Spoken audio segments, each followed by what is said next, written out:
New U.S., Mexico, and Canada agreement has taken effect. With that, we want to welcome Congressman Greg Steube from Florida's 17th Congressional District. Thanks for joining us tonight, Congressman. Yeah, thanks for having me. So first off, that agreement entered into force last week. Some have argued, as we heard from our last guest, that NAFTA was outdated and that this new deal offers kind of a more modern spin on trade here in North America. What are your thoughts on that? Yeah, it's going to have a huge impact on not just the nation's economy. I mean, some economists put it at 0.5% increase to GDP just on the agreements that were made in this new trade agreement.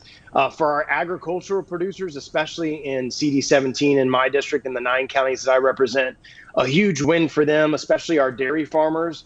This agreement cuts the price gouging that the Canadians were doing in milk products. So this will have a huge impact on our milk production here in the United States. And there's a lot of dairy farmers in Okeechobee and in the middle part of my district. So it'll have a great effect to them and a great effect to a lot of different agricultural producers, not just in Florida, but across the country.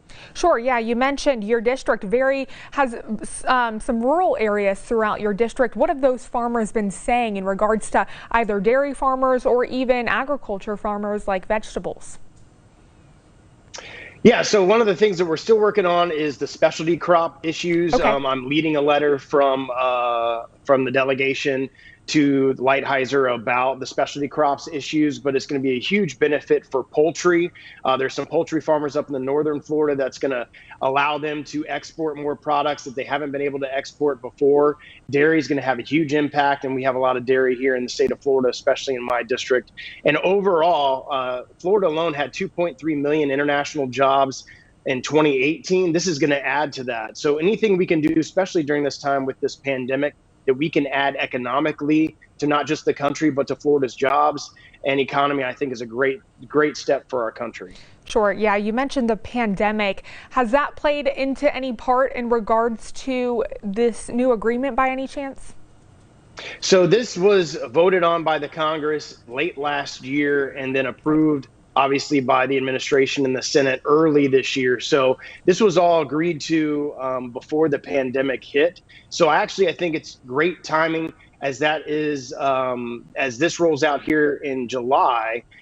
Obviously, we're having challenges with our economy. This isn't going to do anything but help jobs, help our agricultural farmers, help our workers when they've been hugely impacted by the pandemic. My dairy farmers alone, I'm sure you saw the pictures of them dumping tankers loads of milk in pastures because schools were shut down and they were unable to deliver that product. So this will do great things for those different ag commodities, not just in Florida, but across the country. Sure. Yeah, we spoke with Jerry Dakin from Dakin Dairy a few months ago, and it was just devastating what he was having to do with his production there. Now, you mentioned specialty crops. Florida, of course, known for citrus, and we've had to deal with citrus greening here across the state in years previous. Does this impact the citrus farmers at all by any chance? It helps in some aspects, but some of the things that we're working on in Congress as it relates to citrus is the USDA, for some reason, has allowed importation of Chinese citrus and importation of South African citrus. And we're working hard to reverse that decision that was made at the USDA and working to file a bill that would not allow Chinese citrus imported into the United States and South African citrus imported into the United States. But one of the things that I hope that Lighthizer and the ambassador work on as it relates to specialty crops is the Mexican dumping issue as it relates to tomatoes and green peppers and those specialty crop areas.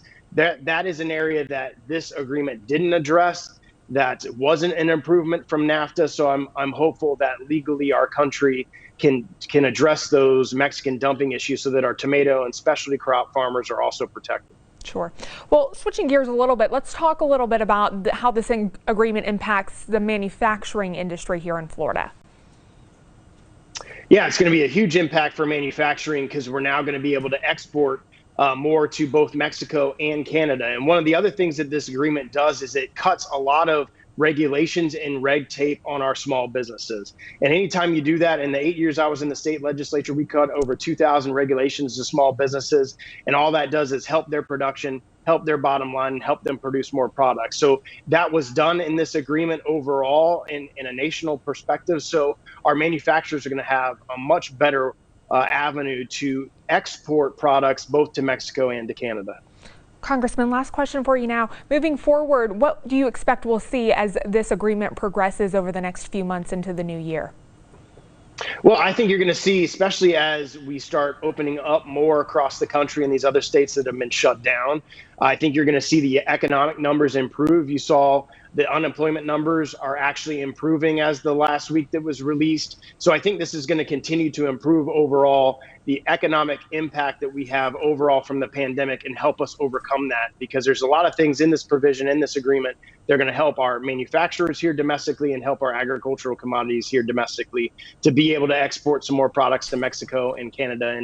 And the economy that we've been through the last couple of months, any help that they can get is a great thing. Definitely. All right, Congressman Steube, thanks so much for joining us tonight. We appreciate it. Yeah, thanks for having me.